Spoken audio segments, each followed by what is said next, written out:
കന്യകയായ ദൈവമാതാവ് എമ്മേ ദ് ആലാഹ ഒരു രാജ്ഞിയുടെ മഹത്വത്തോടെ സ്വർഗീയ സൗഭാഗ്യത്തിന്റെ കിരീടം അണിഞ്ഞിരിക്കുകയാൽ മുഴുവൻ ലോകത്തെയും ഒരമ്മയുടെ ഔത്സുക്യത്തോടെ ഭരിക്കുന്നുവെന്ന് 12-ാം പിയൂസ് മാർപ്പാപ്പ പഠിപ്പിക്കുന്നുണ്ട്. 8 നോമ്പിന്റെ പുണ്യവ്രത ദിനങ്ങളുടെ 2-ാം ദിവസമായ ഇന്ന് സ്വർഗറാണിയായ മറിയത്തെക്കുറിച്ച് ധ്യാനിക്കാം. രാജാക്കന്മാരുടെ രാജാവും പ്രഭുക്കന്മാരുടെ പ്രഭുവുമായവന് സ്വർഗമഹത്വത്തിന് അനന്യത സവിശേഷമാം വിധം നൽകാൻ ദൈവം തിരുമനസ്സായി.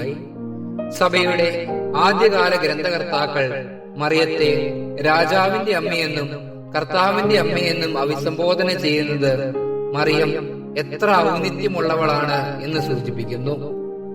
മറിയത്തിന്റെ സ്വർഗറാണി എന്ന പദവി തന്റെ പുത്രന്റെ രാജകീയ മഹത്വത്തിന്റെ ഔന്നിത്യവും ശ്രേഷ്ഠതയും പകർന്നു തന്നതാണ്.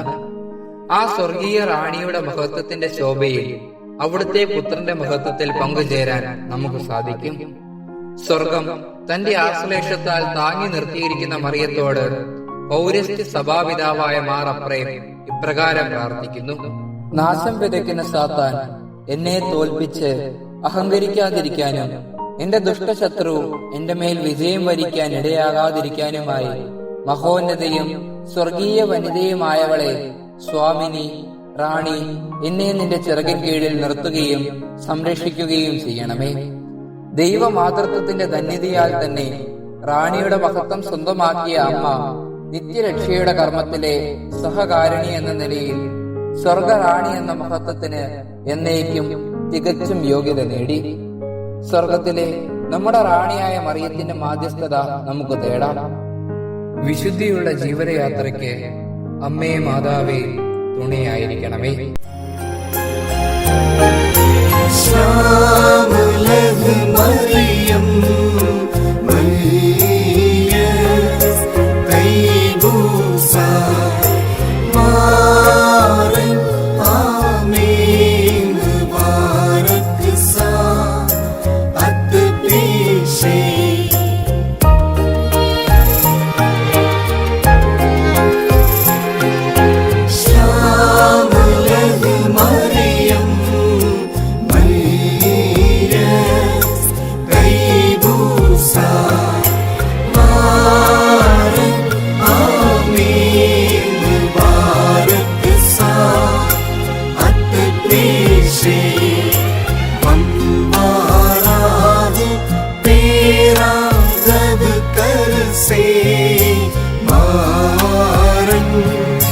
ईशो मिशिहा मारन, ईशो मिशिहा